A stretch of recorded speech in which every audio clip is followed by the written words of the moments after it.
How would you like to have a full or part-time business that allows you to create a flexible work schedule around your busy lifestyle? Would you like to earn between $60,000 and $500,000 annually working from the comfort of your own home? If so, then virtual wholesaling may be the business for you. Contact us at reauctionacademy.com and find out how to get a jump start on building a cash flowing machine without the headaches of dealing with contractors and homeowners. With an investment starting as low as $7,000, you can be well on your way to living the virtual investing lifestyle of your choosing. Welcome to Flipping Out with your host, Paul Ezell, your leader in virtual wholesaling and investing in today's real estate market. Each week, he will be joined by some of the biggest players in the real estate space who will share their experiences, knowledge, insight, and tips for making it big in the industry.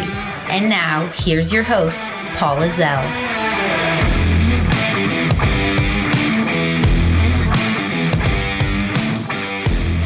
Hello and welcome to another episode of Flipping Out. This is your host, Paul Ezell, and with me today, I'm really happy to have Eddie Speed with me. And I've known Eddie for years, and Eddie is different than any other investor out there from the fact that he does notes and creation of notes, teaches people. He's been teaching people for years how to do this. He's seen changes. Eddie, when did you start in this business, actually? I want to kick into that before I get into a formal introduction. How long ago did you start in this business? I started in 1980. Wow.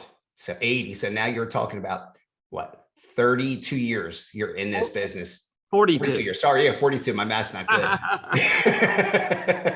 It's been 42 years in this business. The changes you have seen from 1980 with crazy interest rates to where we are now with crazy low interest rates, right? So from high 18%, 20% down to 2-3% for interest rates. Yeah. But the space that you're in, the owner financing space, has been a little bit more stable with the interest rates. So before we get into that, I do want to get a little bit into your background here. How did you get started? How did you get started into the note investing and start note school? Well, I started, my father-in-law got me in the business. He was not my father-in-law at the time. Martha and I were dating, but we weren't, we weren't engaged or certainly weren't married. So I started with him, my father-in-law and his partner, and he was an old fireman. So he built trailer parks, had rent houses. Then all of a sudden he started figuring out that if he wanted to scale his business and earn long-term wealth without long-term aggravation, he shifted over and started doing a lot of seller financing. Mm-hmm. Then he and this partner started buying seller finance notes. You got to remember, when I started literally in the business, interest rates were 21%. Just crazy. Think about now. That's just crazy. Yeah. So Martha and I married in 82 and moved to Dallas-Fort Worth. At the time, Paul, you had to essentially move to a market. Mm-hmm. Right? Now, Martha and I were both from Mississippi. And so we moved to Dallas-Fort Worth. I had lived out here prior to that and gone to school. And so I liked the Dallas-Fort Worth area. I'm a cowboy, as you well know. Well, absolutely. And so that suited us. And then you wouldn't have to do that today. But Texas turned out to be the king of seller financing. Mm-hmm. More seller financing generated here than any other state, kind of by far. It still is, though, to an extent, isn't it, Eddie? Isn't it still more seller financing there than other states? Several patterns I've noticed to any business, right? Yeah. One thing is, everything that, Paul, you and I know about real estate investing is a copycat system. Yes. Right? If you go in a certain part of the country, well, everybody does lease options. That's because there's a couple of gurus and probably the biggest couple of guys in town did lease options and everybody else copied them. And then the new guy comes in, well, that's what everybody does, right? Or you go in another market and people do this or they do that and stuff. And just sort of globally, this is like probably a good point to enter this idea, right? I started buying notes in 1980 because interest rates were 20% and people were forced to carry seller financing to make an affordable mortgage payment. They could lower the rate below market rates. Right. In the in the 90s, around 1990, I set up the note system for home investors, right? Ken D'Angelo founded Home Investors, lived in Dallas, Fort Worth. I'd bought some notes from he and his brother that we used to be partners with back in the 80s. And so the idea is the conditions for seller financing in 1980 or the conditions for seller financing in 1990, they were not the same conditions. But if you look at any market, it's the void in the market that's the opportunity, right? Theoretically, there's no way a house buyer could make any money today. Theoretically, you know, a realtor can it's the easiest for a realtor to put anything on the market and find a buyer for it today than it's been in most every realtor's career. Absolutely. Yeah. Right? Way easier to go sell property that needs to be repaired or, you know, a hoarder's there or all the stuff that used to be like, that's why they deal with house buyers is realtors just want perfectly staged houses. And if it's not that, they won't fool with it. Yep. Now they can throw a piece of junk on the internet and then still, yeah. Right. Yeah. So you would think that because of those conditions, it would have walled off every house buyer from buying, you know, property. But that's not true. Now, the biggest 500 guys in the business have made more money in the last 2 years than they've ever made. Right. I don't think that's necessarily true of guys that aren't in the top 500 list. Yeah, right? I agree with you. Yeah. So if that's true, what void are the big guys missing that the little guy could really zero in on? Yeah. I mean, that's the price point too, right? Mortgage companies don't want to deal with $50,000 and less properties. That's one price point, right? Even $100,000 and under properties. They generally don't want to waste their time with that. And to be truthful with you, I don't either. Like most people that think of seller financing, we think of seller financing. People don't quite say it this way, but they're thinking this.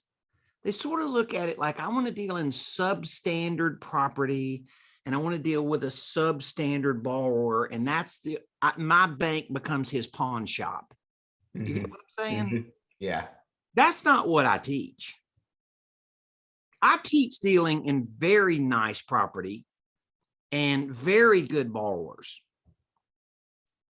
You just have to know where the void's at. Right. Right. And it's not magic. I just been studying this for 42 years. Right. And you and I talked about it before we started the podcast today. You know, and you and I have had this conversation a lot. We're in a lot of masterminds together. We've hung out a lot. You Paul, you really get it, right? I meet some guys that really get just wholesaling. You really get the whole thing. And I'll tell you what, the owner finance is still to this day my favorite part. Still my favorite part. Well, and so funny story about 2 years ago, and some of the masterminds that you and I are in, what was happening to the high volume real estate investor is they were losing their conversion rate. And when you and I first started hanging out together, call it 2014, they were making about 6 or 8 offers and get a house bought. It was not, I mean, like their conversion rate was pretty amazingly high. Yeah. And then it kept weaning down. So finally you get to the point they're making 20 or 25 offers to buy a house. And I said, well, you need to have a strategy other than a cash strategy, right? Which is get the seller to carry terms, right? And the whole idea behind this is dictating the terms. Yes. Yeah. That's the key from the investor side. And what are dictating the terms and what are good terms? I can just tell you automatically, there's some things that people offering seller financing will give away the farm completely oblivious that they're doing it, right? Most people I've observed are stuck on the sales price of the property, what that HUD-1 says, that contract sales price, because that's their bragging rights. That's what they call their brother and say, hey, man, we sold that property and whatever. And of course, every real estate investor in the country, if you're fairly savvy, everybody knows the most likely customer to sell is a frustrated landlord. Yes. Right? That's the most motivated guy in the market, right? Here's the problem. Take some very experienced negotiation trainers, a friend of ours, Jerry Green, Steve Trang. I mean, guys that you and I know that are the best of the best of the best, that coach more house buyers how to buy than anybody in the business, right? Today, I mean, like they do sales training with them like on a weekly basis. Yes. They say that 80% of the landlords that would sell won't sell. Well, what magic potion is the problem? I think with you, like what you just said, it's price. They're attacking it from one aspect. They want to get it at a certain number so they can wholesale it or do the fix and flip, where most of your rental guys, your tired landlords, they understand this game, right? They understand the business to an extent. They're tired of it, but it's got to be more on their terms, and it's not going to be at a super discount. So you got to be creative. So most of this stuff, whether you're texting or you're cold calling or you're dropping mail, right? Those are the techniques that are the most common today for high volume guys, right? Yeah. And all of it starts with a list. You don't go text everybody in town. You go scrape a list of people that own property that fit a certain demographic. And that's where you start the texting, or that's where you start the cold calling, or that's obviously where you stop direct. So that's called list stacking, correct? Yes. Yeah. So if you go ask any of the ninja mail houses, and you and I know most all of them, right? I was on the phone with one last week. They dropped 14 million pieces of mail to their clients last year, right? A mutual friend of ours, right? Yep. Everybody that does this, they do list stacking. That's what makes the mail house and people managing a list for you so valuable. You're not just mailing to people who own a property. You're mailing to people with like scientific data, like the artificial intelligence that predicts their likelihood of selling. Yeah. So let me tell you who I'm looking for, Paul. I'm looking for a guy that does not want the money. He's the opposite of what everybody else is list stacking. He doesn't want the money. He's sick of the rental. Right. You're right. Right. He's tired of that. He's tired of his tenants, tired of having to chase them, clean up, fix up the place, and then rerun it out again. Right. Tired of that guy. Tired of that. So he's ready to move on, but he's not ready to move on most wholesalers' terms. Well, right. So here's our angle, right? And what's so funny about this is how simple this is. I don't know anything I've ever come up with that didn't end up being simple. It's the old funny thing. It only takes 5 minutes to come up with a good idea. You just don't know which 5 minutes it'll be. It seems like it's always after a few hundred tries before you finally crack the code on something, right? Yeah. So I started really quizzing these negotiation trainers, these big operators and stuff. And I got down into, tell me the guy's pain. Tell me the pain. Now, the obvious pain on the surface is price, right? Well, he doesn't want to sell because he doesn't want a discount. And then you really start peeling the onion back, and the bigger pain was he didn't want to pay taxes. Yeah. And that's where you really, really gain these buyers and fairly easily. This is where you could really be creative too. But I mean, they don't want to pay the taxes, and owner finance is the best way to achieve this. So let's just talk about who owns this inventory. How big is this inventory, right? Like what does it look like? So there's a lot of data sources. Pretty much they all are in compliance that over 70% of all rent houses, 1 to 4 family, are owned by hobbyist landlords. They dominate the market. People think, like, you read these articles every week, it's, build to rent and blah, blah, blah, and the hedge funds and stuff. And yeah, they own a good many properties, but they don't own 17 million. That's still mom and pop that run that market. 72% of the market is dominated by mom and pop. And so when you really start cracking that code, who is that guy? Who is a hobbyist landlord? There's a debate. Most experts call it they own 1 to 5 units. Some people say it's 1 to 10, and that's a little more, that opens the window a little wider, but they're not the people that you and I know that own rentals. Yeah, it's usually a couple, 2 or 3. A lot of these guys I know have 2 or 3 different rentals. So the whole sexy thing happened. The HGTV, they got all fired up. You know, we're going to go do this. They were trying to get some independence from the stock market, which is, listen, people that are my age that had all their money tied up in the stock market and have lost half of their net worth a couple of times in these dramatic markets. Drops. Yeah. They start looking for alternatives. It doesn't mean they don't have any stocks, but that's what forced people really after 2010, 2008, then it forced people to start looking at alternatives. That's what drove the apartment business so crazy. Yeah, big time. All of that was like people looking to be in the business and have independence from just being their net worth being tied to stocks and bonds. Here's what happened to the investor. You and I have a mutual friend. He says it this way: they were promoted a piece of real estate. Right? That's a little different than saying they were sold a piece of real estate. So somebody on the internet, or somebody that was selling rentals, or some specialist realtor that did this, or maybe, you know, they went out there and they got this Excel spreadsheet template, right? They're all smart, they're educated, and they had this template, and they plug in the rent, and they plug in the expenses, and they run all this modeling, and it tells them their yield, their cap rate, and all this stuff.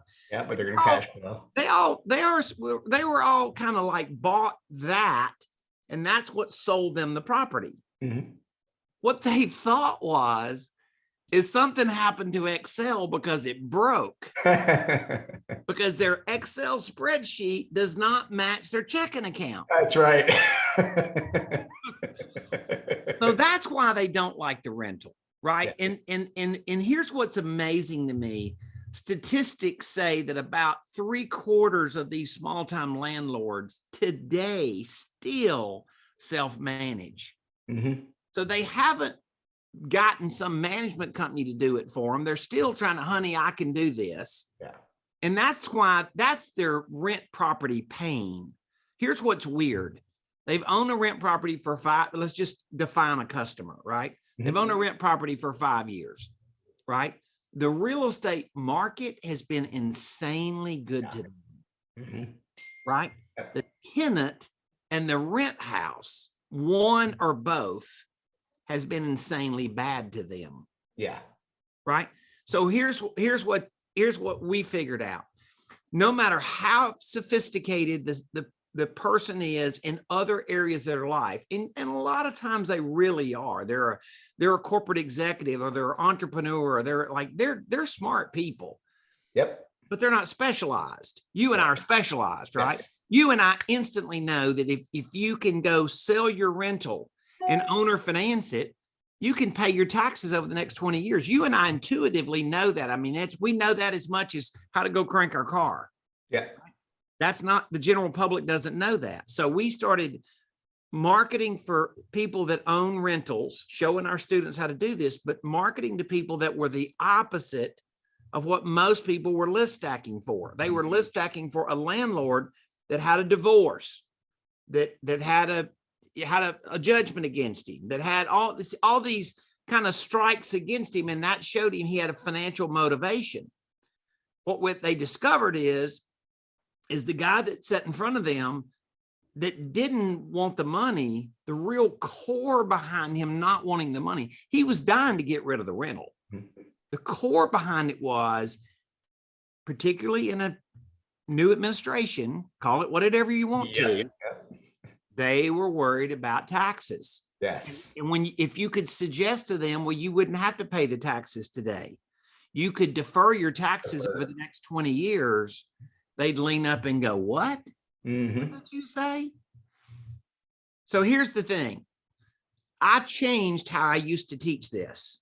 I used to teach this kind of like this, Paul. I would say, I'll give you your price, Paul, if you'll give me the terms I need. Terms. Mm-hmm. I don't say that anymore. I say, Paul, I'll give you your price and I'll show you how we can defer your taxes over a long period of time. Mm-hmm. Right? So it becomes the IRS strategy that seller financing is involved to make that happen versus saying you have to carry terms. No, Paul, you get to carry terms. Yeah. You just bringing it in a different way. Yeah. And really that's what they need to see, because if you go the first direction you were saying, totally, a lot of people just shut down because of what you just went to with the taxation. If you're showing them how they can defer their taxes, because look, nobody wants to deal with that big tax bill coming up, especially with Joe Biden trying to run up the rates to 40% on taxes. So that's going to be so key the next few years in this market. And I think you're going to be able to get so many sellers, especially with the appreciation that they've had in this market. So it is there. It is wide open. Most of the small time landlords took straight line depreciation. A lot of them didn't take the other accelerated versions. Right. Yes. Right. So they can, I'm not giving tax advice here. Okay. So I want to be clear about this. They can defer long-term depreciation like they can defer capital gains. It can be amortized over a long period of time. Right. Accelerated depreciation has to be gained in the year they sold it. Yeah. Now we've developed a financial modeling way to show them how to accomplish that.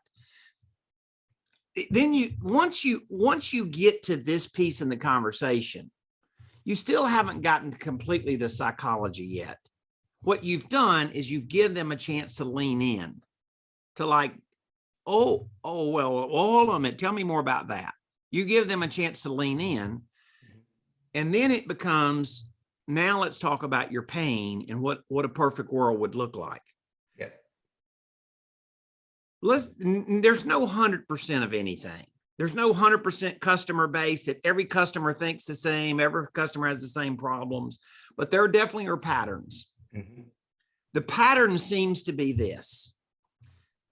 By the way, 50% of this demographic, this 17 million houses, 50% of them don't have a mortgage. Yeah, that's the really interesting part. What were they buying? That tells you what was triggering the investment when they bought it. Yeah. They weren't trying to go do some highly leveraged deal like some real estate cowboy like you and I know, right? Yeah, yeah. What they're trying to do is just deploy money and earn income that was passive. Mm-hmm. But see, they didn't experience passive income. If they owner financed, however, they really, truly could get passive income. Yes. Without all those other headaches. Yeah. Now that's not the leading conversation. It's the closing, but it's not the stop and look question, right? You have the stop and look question is did you know that you could sell your rental property today, but yet defer taxes over 5 to 20 years? Yes. And that conversation then gets the audience to sit down in front of you. So that's the idea. Mm-hmm. I go back to what I said. Every real estate entrepreneur has to find the niche in the market that's not solved. Yeah. Find that void, and you'll be uber successful. You have much less competition filling that void too, and much easier sales. Really, it's a lot easier than dealing with what you think about your average Joe flipper out there right now, right? I remember, and you remember back when their average acquisition cost for a deal was around 1,000 or 1,500, 2,000 tops. Now most of them are sitting close to $5,000 per deal, cost per deal, because of how many more contracts they have to offer just to get one and how much a marketing costs. So this, you could do far, far less expensive. You could really maximize your return on your list for sure and get a lot more yeses. Well, and and once again, you know, of course, that's what education is education is like then showing people sample deals, case studies, like this guy did this guy did this. So most people are in disbelief that they can earn money today if they're doing this strategy. They think, well, that's all fine and good, but I got today expenses and you're trying to give me tomorrow income, and that doesn't match. Right. Which is not true. You just have to show people how to structure the modeling where you can make money today, not just cover expenses, but make some profit, but yet build long-term income out of it. Right. And I would say that talking to this customer, like you are such a pro, you just know. And so you and I could have a fairly short conversation and you instinctively could then do that, what that is. But, you know, it's a language. You got to learn it. You know, I mean, you got to go hear it said, you got to go, you know, then try it some and then go collaborate. I mean, it's just, that's what any of this stuff, to go become comfortable talking to somebody. Yes. You got to know how to say it. You got to know how to say it at lingo, how to present it. And it's different for different sellers too. Some people, you know, you have to massage a little bit more, work more over time. And some people are just ready, boom, be done with this. Let's move on. Oh, tax savings, you hit it right there. That's what I want to know. Right. And then you're moving quicker and easier. And everybody's different with that. But you're right. You got to learn the lingo, totally understand the process and understand their pain points. And sometimes they have multiple pain points, right? Because they got this property, tenants trashed it. They don't want to get into the renovation cost, right?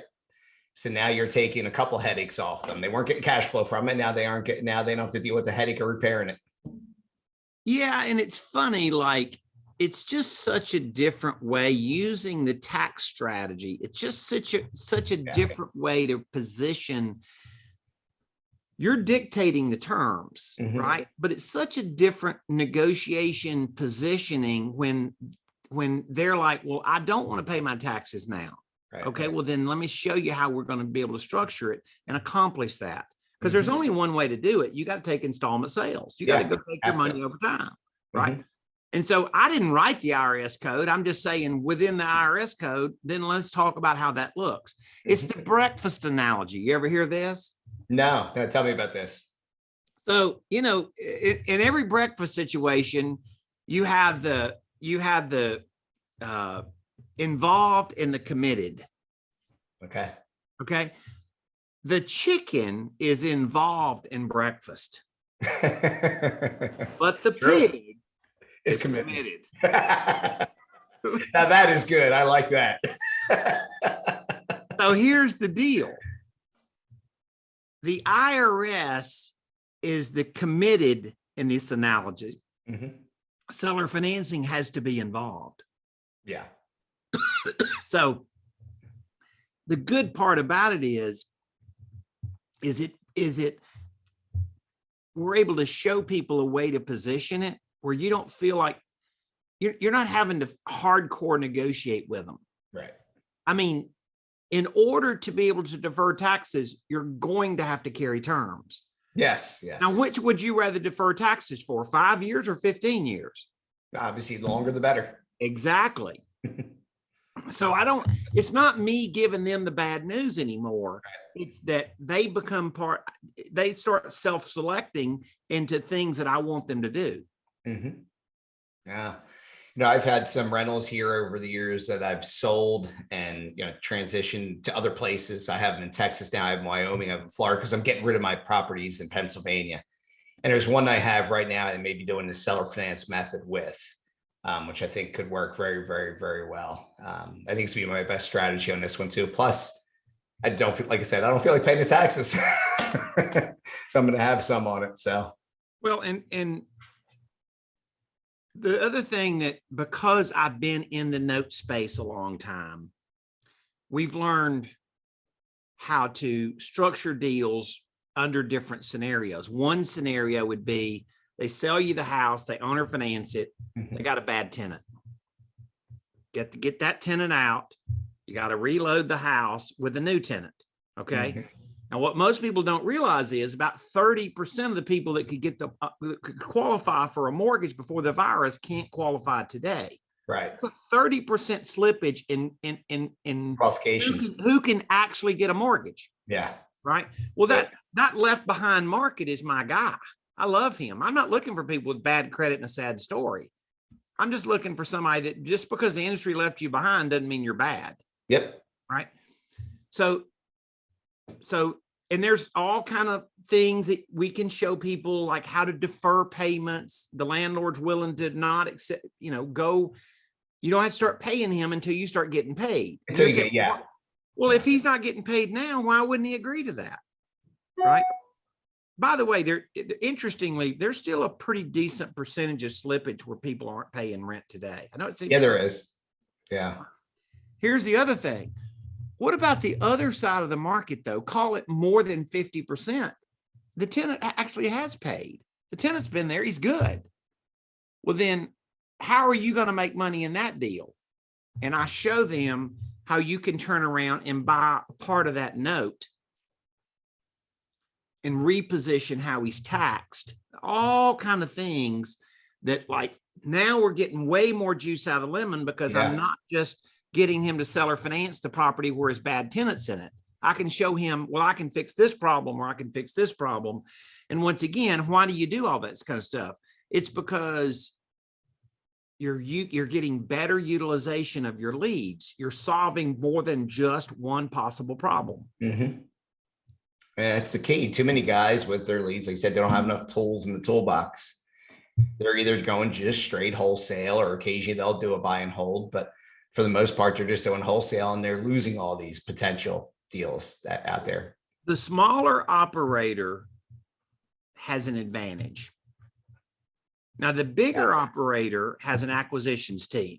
Mm-hmm. He's going to be superior at marketing, and his guys are ninja trained cash buyers at the closing table, right? They're good at that. They run it like big car dealerships.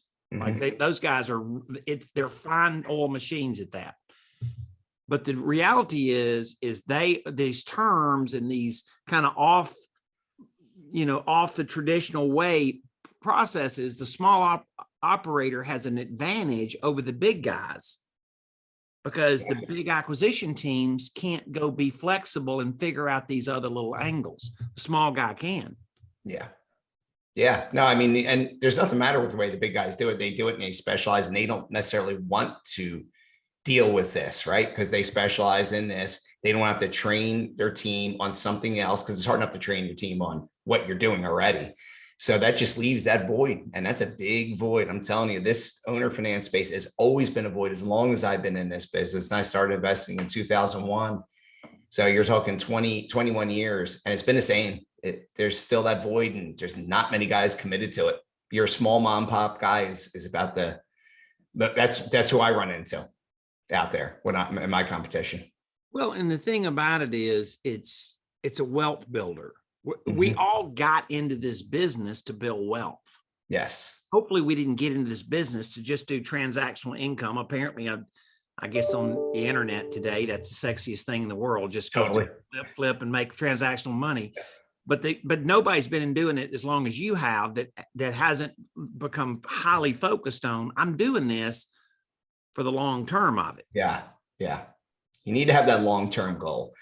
And for me, and I do it where I have multiple buckets. And I think that's the safest and best way for most investors out there. I have my owner finance bucket. That's on my spreadsheet. There's my monthly income there, my annual income. Then I got my rental income, and that's a whole other one, right? Taxed differently. And then I've got my fix and flips and my wholesales, the ones I just turn. And, if you're just better off having all those things for multiple reasons. I love the mailbox money. They call it mailbox money anymore. It's really just Venmo money now, or it's coming directly right into your checking account through ACHs. So that's changed. But no, it's you want to have multiple different buckets to fill. And if you want long-term wealth, you've got to buy and hold, or you've got to also have these owner finance deals that are going to pay you over 20, 30 years where, you're in good shape for a while. You're getting that nice monthly income. And guess what?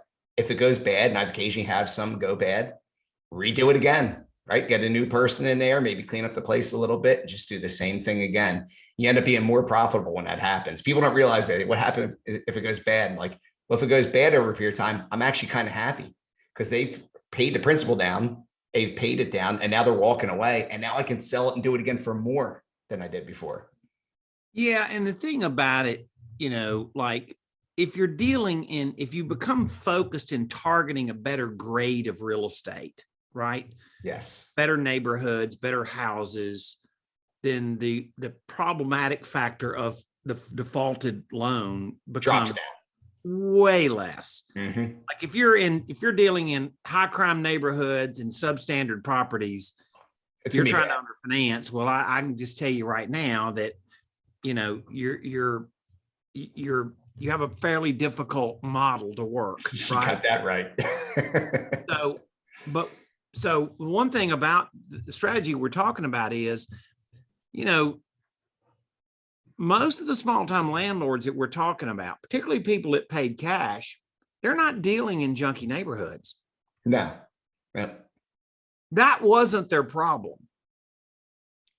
In other words, they were buying in a better graded neighborhood because he and the wife wanted to go drive over and look at the house originally. And, oh yeah, it's nice. And there's families everywhere and stuff like that. In other words, it wasn't the high crime neighborhood factor. It was just the fact that it was a lot more about running a rental and maintaining it than they were aware of.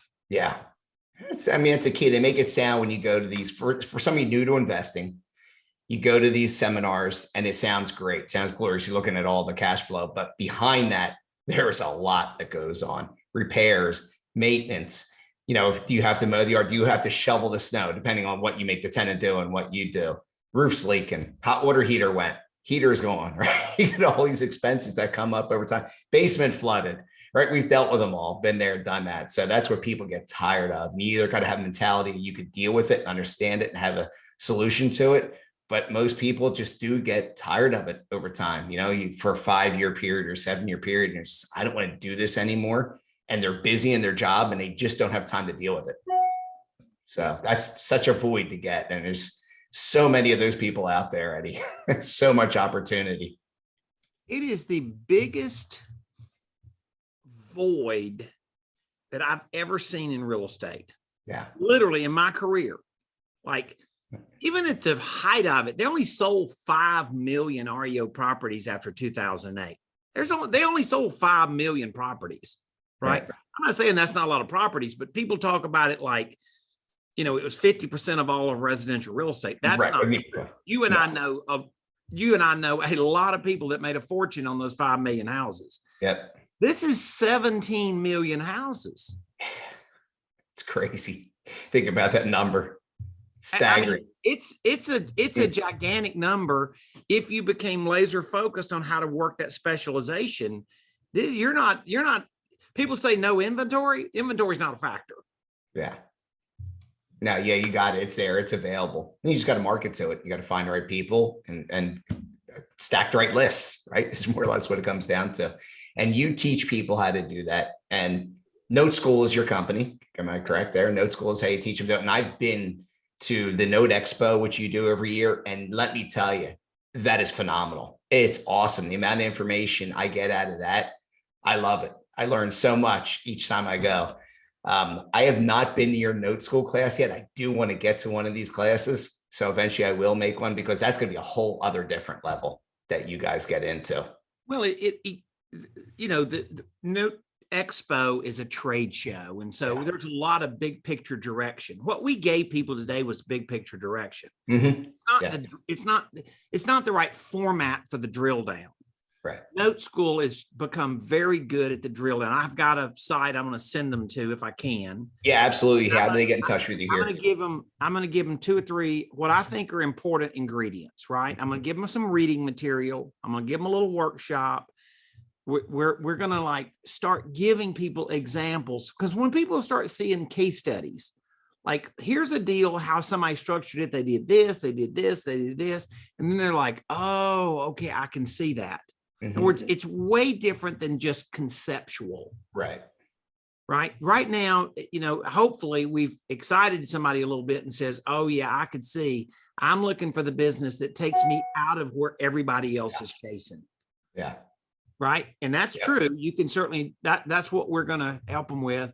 And then it becomes like different than big picture, but like, okay, what are the mechanics? What's the checklist? What's the flow of this? What is it that I'm going to be asked down the road that if I don't know the answer to this, I'm going to get surprised?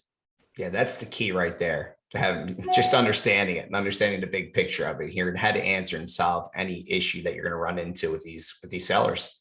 It's potential sellers, because you've seen it, you've been doing it for so many years, every question that comes along. That is for sure.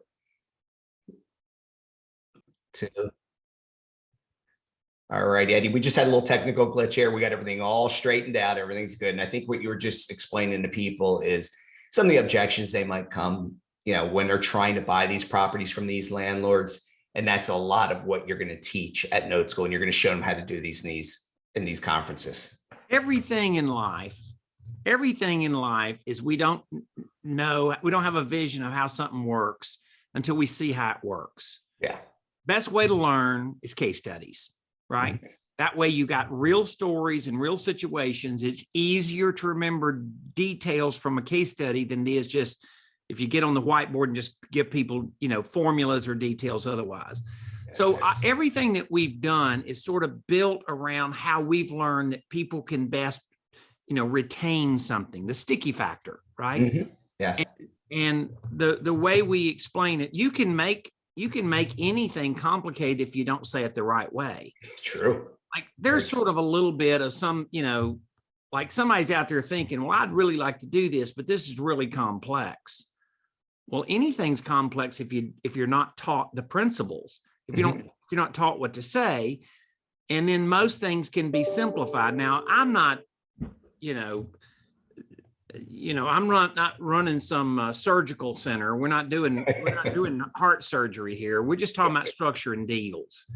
Yeah. But we have done it a long time, and we're fairly good at like showing people, like, think of it like this, or lay it out like this, or let's build a template that you can get used to seeing the same pattern.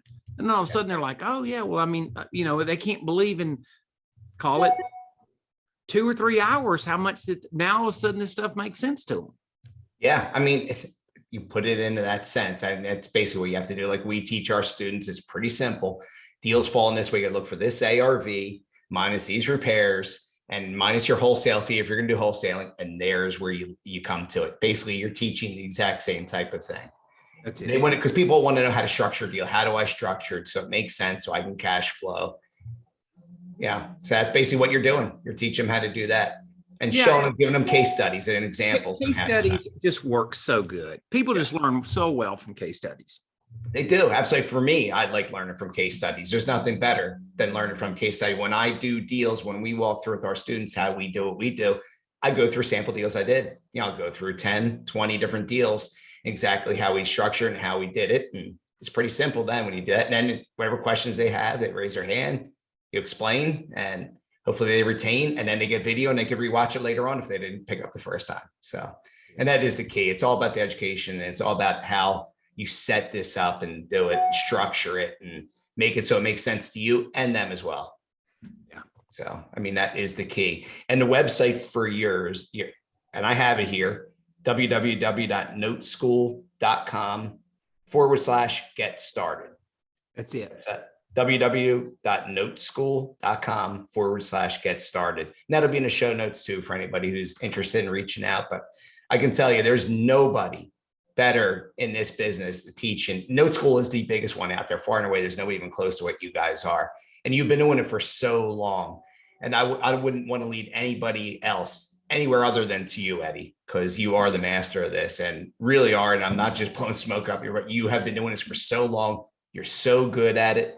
If I ever run into an issue with something I'm doing in seller finance, trying to figure out how to structure it, I'll just give you a ring and you can help me with it.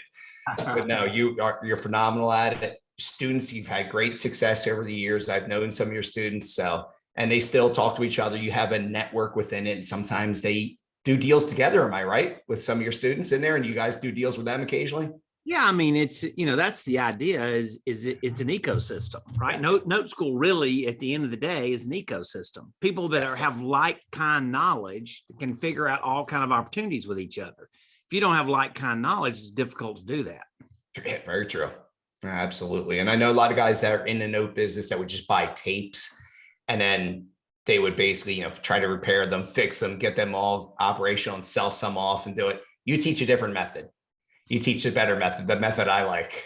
Well, I've been doing it long enough. I've seen about every way that this business has been done. Mm-hmm. And I've picked out things that were, call it best of show, right? We've seen the best things that work the best. And the strategies we teach work that way. And, it's funny, by the time somebody comes to a 3-day class, we start showing them a whole lot of stuff where they can tie things together they never thought about. You can't really explain all of that up front. Yeah. They like, I'd like to solve this problem. Okay, we'll show you how to solve this problem. Oh, and by the way, once you have a little deeper knowledge, then you could go do this or this. Think in terms of if you could learn one punchline of the note business, that would be, I would rather own my own bank than a rental portfolio. Yeah. The bank makes the money. Yeah. And it's to be the bank. It's good to be the bank. Less brain damage too. Sure is. It's a much simpler business. It's why it's my favorite in the business. And with all these strategies, owner finance is far and away my favorite. And when I find deals that I see, well, I could probably structure this into an owner finance, I'm all over that. That's going to be my number one strategy among all of them. So, but I wish there was more guys out there in our investment space that would do that. And you've been preaching all these masterminds to try to get guys to do that. And occasionally people do, they'll mix it in there. The smaller guy though, is the one that's really adopting. The guy that's buying 200 houses a year. He's not. He has such a team doing what they're doing. It's hard for him to add it. It's not that he doesn't get it. It's just the market is not making him adjust right now. Yeah. The smaller guys, they need to get better utilization of their leads. Yeah, they do. Yeah. And those guys, the bigger guys are specialized and they got a machine, well-oiled machine that they're doing, hammering out. When the market shifts though, they're going to have to learn to shift with it. And that's where they may end up picking up your method and utilizing it down the road here too. Yeah, that's probably true. Eddie, man, this was awesome. Awesome. We really appreciate you coming on. And this is wealth information. I'm sure there's a lot of people who are going to reach out to you on this because this is top-notch stuff. And this is one of the great ways to gain wealth over time without many headaches. I mean, you're taking out you have to worry about the tenants in the toilets with this. This is one of my favorite methods. That's what I'm telling you, success and good cash flow. And it's so much easier, so much less headaches. So thank you, Eddie. Do you have anything in closing that you want to give to our audience here? We'll have a good path. When somebody goes to that website, we'll give them a book. We'll give them some training. We'll do some stuff that'll take them to the next specific steps of what that would look like for them. They can decide if they like it, but I think this will be a good path to get started. And that's why we call it Get Started. Absolutely. And you're doing a lot of this virtually now. Am I right? Are you doing a lot of these virtual online? We do. We take all of our training virtual online, although we obviously have live 3-day classes. Right. Yeah, somebody can come do it totally virtually with us. We've gotten ourselves positioned to do that well. Because we got a wider and wider audience of people that are doing that. A lot of people don't necessarily want to go to the boot camp or travel or to have the time, but you can just sit here on your home computer, watch it. You're getting the exact same thing, and then you get the recording of it as well. We've gotten really good at getting people to lean in and engage with us virtually. Mm-hmm. Not make it watch a movie, but be engaged in the process. And so our team is really, not me personally, but my team has gotten really, really good at that. That's key. I know you got these chat sessions. We have them too in our coaching calls. So people are firing questions out there and we can answer them right there in the middle of training. So it is perfect. The technology has changed so much, Eddie, from what it was when you started here in the early 80s to what it is now. It is just a whole different world. And it just keeps getting more and more interesting with that. But I appreciate everything, Eddie, and we will catch up soon. I'm going to be seeing you shortly, I think, and probably in the next month or so here in March at one of our mastermind meetings. But now I really appreciate your time. Thank you so much for all your knowledge here. Good to see you. That's it. You've been listening to Flipping Out with Paul Ezell, the #1 success platform for virtual wholesalers. Visit our website, thevirtualinvestor.co, for more information about how you can leverage virtual wholesaling to take control of your time, enjoy financial freedom, and live life the way you've always wanted to. Join us again next time for another informative discussion right at your fingertips.